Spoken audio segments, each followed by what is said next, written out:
ಇಡೀ Asia ಖಂಡದಲ್ಲೇ tomato ವ್ಯಾಪಾರಕ್ಕೆ ಒಂದು ಕೇಂದ್ರ ಬಿಂದು ಯಾವುದು ಅಂತ ಕೇಳಿದ್ರೆ ಬಹುಶಃ ಎಲ್ಲರ ತಲೆಗೂ ಬರೋದು ಒಂದೇ ಹೆಸರು: ಕೋಲಾರ ಅಲ್ವಾ? ಹೌದು, ಖಂಡಿತ. ಯಾವುದೇ ಅನುಮಾನ ಇಲ್ಲ ಅದರಲ್ಲಿ. ಆದರೆ ಒಂದು ನಿಮಿಷ ಯೋಚನೆ ಮಾಡಿ. ಒಂದೇ ಜಾಗದಲ್ಲಿ ಸುಮಾರು 125 ಎಕರೆ ಜಾಗದಲ್ಲಿ ಒಂದೇ ಸಲ ಕೇವಲ ಟೊಮ್ಯಾಟೊ ಬೆಳೆದಿದ್ದಾರೆ ಅಂದ್ರೆ ಅದು ನಮ್ಗೋಕೆ ಸ್ವಲ್ಪ ಕಷ್ಟ.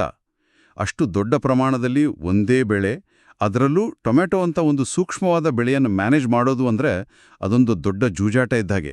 ಜೂಜಾಟನೇ ಸರಿ. ಹೌದು. ಒಂದು ಸಣ್ಣ ರೋಗ ಬಂದ್ರೂ ಸಾಕು, ಅಥವಾ ಮಾರುಕಟ್ಟೆ ಸ್ವಲ್ಪ ಏರುಪೇರಾದ್ರೂ ಕೋಟ್ಯಾಂತರ ರೂಪಾಯಿ ನಷ್ಟ ಆಗೋ ಚಾನ್ಸಸ್ ಇರುತ್ತೆ.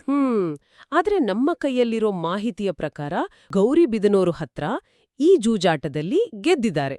ಇದನ್ನ ಕೇವಲ ಒಂದು ಯಶಸ್ಸಿನ ಕಥೆ ಅಂತಲ್ಲ, ಇದನ್ನ ಒಂದು ಕೃಷಿ ಕ್ರಾಂತಿ ಅಂತ ಕರೀತಿದ್ದಾರೆ. ಎಕ್ಸಾಕ್ಟ್ಲಿ. ಹಾಗಾದ್ರೆ ಇವತ್ತು ನಾವು ಇದನ್ನೇ ಆಳವಾಗಿ ನೋಡೋಣ. ಈ 125 ಎಕರೆ ಟೊಮ್ಯಾಟೊ ಪ್ರಾಜೆಕ್ಟು ನಿಜವಾಗಿಯೂ ಹೇಗೆ ಕೆಲಸ ಮಾಡ್ತು, ಇದರ ಹಿಂದಿರೋದು ಕೋಲಾರದ ಪ್ರಸಿದ್ಧ ಸಿಎಂಆರ್ ಮಾರುಕಟ್ಟೆಯ ಸಿಎಂಆರ್ ಕುಟುಂಬ, ಅಂದ್ರೆ ಶ್ರೀ ಸಿಎಂಆರ್ ಶ್ರೀನಾಥಣ್ಣ ಮತ್ತು ಹರೀಶಣ್ಣ. ಅವರ ನೇತೃತ್ವದಲ್ಲಿ ಈ ಯೋಜನೆ ರೂಪುಗೊಂಡಿದೆ. ಇಲ್ಲಿ ಒಂದು ಇಂಟ್ರೆಸ್ಟಿಂಗ್ ವಿಷಯ ಏನಪ್ಪಾ ಅಂದ್ರೆ, ಇವರು ಕೃಷಿ ಉತ್ಪನ್ನಗಳ ಮಾರುಕಟ್ಟೆಯಲ್ಲಿ ದಶಕಗಳ ಅನುಭವ ಇರೋರು. ಇದು ತುಂಬಾ ಆಸಕ್ತಿಕರವಾದ ಅಂಶ. ಅಂದ್ರೆ ಹೊಲದಿಂದ ಮಾರುಕಟ್ಟೆಗೆ ಬರೋ ಬದಲು ಮಾರುಕಟ್ಟೆಯ ಜ್ಞಾನ ಇಟ್ಕೊಂಡು ಹೊಲಕ್ಕಿಳಿದಿದ್ದಾರೆ ಅಂತಾಯ್ತು. ನಿಖರವಾಗಿ. ಇದರಿಂದ ದೊಡ್ಡ ವ್ಯತ್ಯಾಸ ಆಗುತ್ತೆ. ಹೇಗೆ ನೋಡಿ, ಒಬ್ಬ ಸಾಮಾನ್ಯ ರೈತನ ದೊಡ್ಡ ಸಮಸ್ಯೆ ಏನು? ಬೆಳೆದ ಬೆಳೆಗೆ ಸರಿಯಾದ ಬೆಲೆ ಸಿಗುತ್ತೋ ಇಲ್ವೋ ಅನ್ನೋ ಅನಿಶ್ಚಿತತೆ ಅಲ್ವಾ? ಹೌದು, ಅದೇ ಮುಖ್ಯವಾದ ಚಿಂತೆ. ಆದ್ರೆ ಇವಳಿಗೆ ಮಾರುಕಟ್ಟೆಯ ನಾಡಿಮಿಡಿತನೇ ಗೊತ್ತಿದೆ. ಯಾವ ಟೈಮ್ನಲ್ಲಿ ಟೊಮ್ಯಾಟೊಗೆ ಡಿಮ್ಯಾಂಡ್ ಜಾಸ್ತಿ ಇರುತ್ತೆ, ಯಾವ ಕ್ವಾಲಿಟಿ ಟೊಮ್ಯಾಟೊಗೆ ಹೆಚ್ಚು ಬೆಲೆ ಸಿಗುತ್ತೆ, ಟ್ರಾನ್ಸ್ಪೋರ್ಟ್ ಹೇಗಿರಬೇಕು, ಈ ಎಲ್ಲಾ ಜ್ಞಾನ ಅವರಿಗೆ ಮೊದಲೇ ಇತ್ತು. ಅಂದ್ರೆ ಬೆಳೆ ತೆಗೆಯೋಕ್ ಮುಂಚೆನೆ ಅದನ್ನ ಎಲ್ಲಿ ಹೇಗೆ ಮಾರಾಟ ಮಾಡ್ಬೇಕು ಅನ್ನೋ ಪೂರ್ತಿ ಬ್ಲೂಪ್ರಿಂಟ್ ರೆಡಿ ಇತ್ತು. ವಿಷಯ, ಕೋಲಾರ ಅಂದ್ರೆ ನೀರಿನ ಕೊರತೆ ಇರೋ ಪ್ರದೇಶ. 125 ಎಕರೆಗೆ ನೀರು ಎಲ್ಲಿಂದ ಬಂತು? ಇದು ಸಸ್ಟೈನಬಲ್ ಅಂದ್ರೆ ಸುಸ್ಥಿರವೇ? ಇದು ಇನ್ನೊಂದು ದೊಡ್ಡ ಸವಾಲು. ಇದಕ್ಕಾಗಿ ಅವರು ಮೊದಲೇ ಪ್ಲಾನ್ ಮಾಡಿ ದೊಡ್ಡ ಕೃಷಿ ಹೊಂಡಗಳನ್ನು ನಿರ್ಮಿಸಿ ಮಳೆ ನೀರನ್ನು ಸಂಗ್ರಹಿಸಿದ್ರು. ಓಕೆ. ಜೊತೆಗೆ ಹನಿ ನೀರಾವರಿ ಪದ್ಧತಿಯಿಂದ ಸಾಂಪ್ರದಾಯಿಕ ವಿಧಾನಕ್ಕೆ ಹೋಲಿಸಿದ್ರೆ ಸುಮಾರು 60-70% ನೀರನ್ನು ಉಳಿಸಿದ್ದಾರೆ. ಪ್ರತಿ ಹನಿಯನ್ನೂ ನೇರವಾಗಿ ಗಿಡದ ಬೇರಿಗೆ ತಲುಪಿಸಿದ್ದಾರೆ.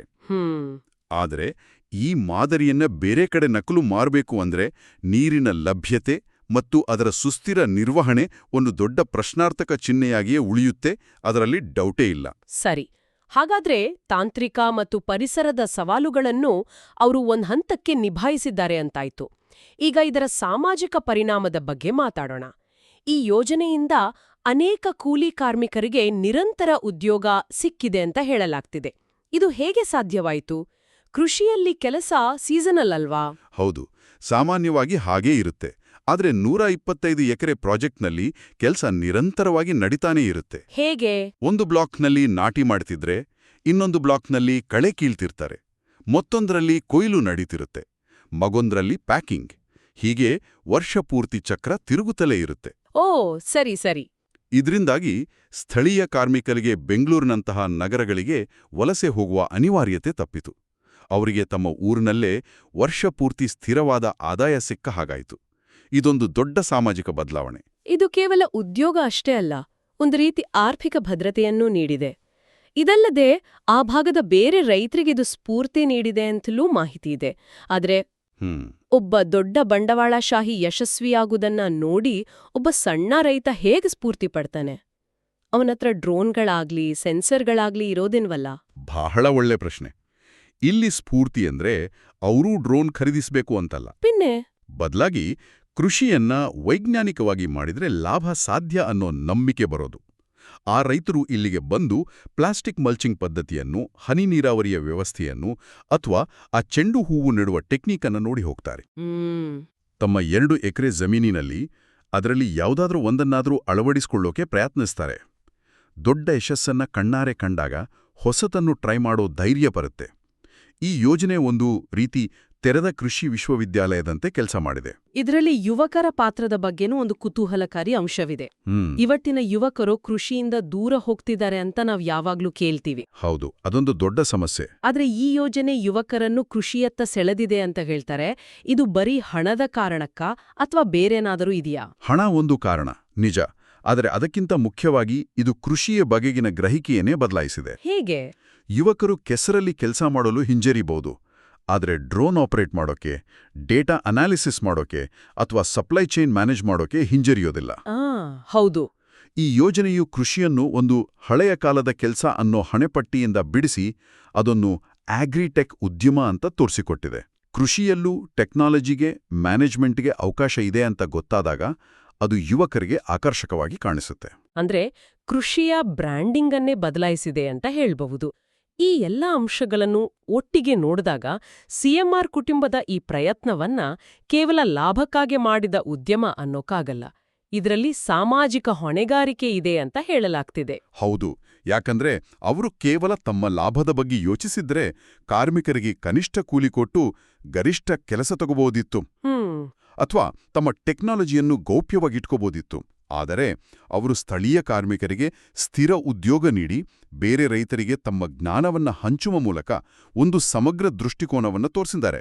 ಯಾವುದೇ ಉದ್ಯಮ ದೀರ್ಘಕಾಲ ಯಶಸ್ವಿಯಾಗಬೇಕಾದ್ರೆ ಅದು ತನ್ನ ಜೊತೆಗೆ ತನ್ನ ಸುತ್ತಲಿನ ಸಮುದಾಯವನ್ನು ಬೆಳೆಸಬೇಕು.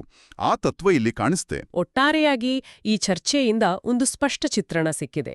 ಕೋಲಾರದ ಈ 125 ಎಕರೆ ಟೊಮ್ಯಾಟೊ ಯೋಜನೆ ಕೇವಲ ಒಂದು ದೊಡ್ಡ ಕೃಷಿ ಪ್ರಯತ್ನವಲ್ಲ. ಖಂಡಿತ ಅಲ್ಲ. ಇದು ಮಾರುಕಟ್ಟೆ ಜ್ಞಾನ, ಅತ್ಯಾಧುನಿಕ ತಂತ್ರಜ್ಞಾನ ಮತ್ತು ನೆಲದ ಸಾಂಪ್ರದಾಯಿಕ ತಿಳುವಳಿಕೆಯ ಒಂದು ಅದ್ಭುತ ಮಿಶ್ರಣ. ಇದು ಸ್ಥಳೀಯರಿಗೆ ಉದ್ಯೋಗ, ರೈತರಿಗೆ ಸ್ಫೂರ್ತಿ ಮತ್ತು ಯುವಕರಿಗೆ ಕೃಷಿಯಲ್ಲಿ ಹೊಸ ಭರವಸೆಯನ್ನ ಕೊಟ್ಟಿದೆ. ಹೌದು. ಆದರೆ ಅದೇ ಸಮಯದಲ್ಲಿ ಏಕಬೆಳೆಯ ಅಪಾಯ ಮತ್ತು ನೀರಿನ ಸುಸ್ಥಿರತೆಯಂತಹ ಗಂಭೀರ ಸವಾಲುಗಳನ್ನು ನಮ್ಮ ಮುಂದಿಟ್ಟಿದೆ. ಖಂಡಿತ. ಇದು ಯಶಸ್ಸಿನ ಕಥೆಯ ಜೊತೆಗೆ ಒಂದು ಎಚ್ಚರಿಕೆಯ ಘಂಟೆಯೂ ಹೌದು. ಈ ಮಾದರಿಯನ್ನು ನಕಲು ಮಾಡಬಾರದು, ಆದರೆ ಅದನ್ನು ಕುರುಡಾಗಿ ಮಾಡಬಾರದು.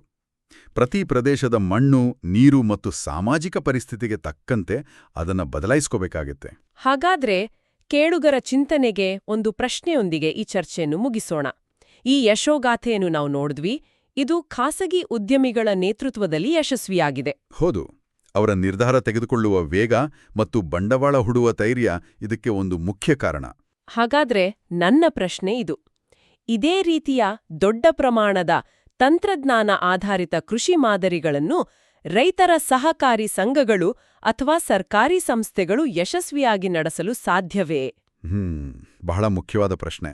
ಅಥವಾ ಇಂತಹ ಯೋಜನೆಗಳ ಯಶಸ್ಸಿಗೆ ಖಾಸಗಿ ಉದ್ಯಮಿಗಳ ಹಾಗೆ ಒಬ್ಬನೇ ನಿರ್ಧಾರ ತೆಗೆದುಕೊಳ್ಳುವ ದೂರದೃಷ್ಟಿಯ ನಾಯಕತ್ವ ಅತ್ಯಗತ್ಯವೇ? ಇದರ ಬಗ್ಗೆ ಆಲೋಚಿಸುವುದು ಇಂದಿನ ಕೃಷಿ ಕ್ಷೇತ್ರದ ಬಹುದೊಡ್ಡ ಸವಾಲುಗಳಲ್ಲಿ ಒಂದು.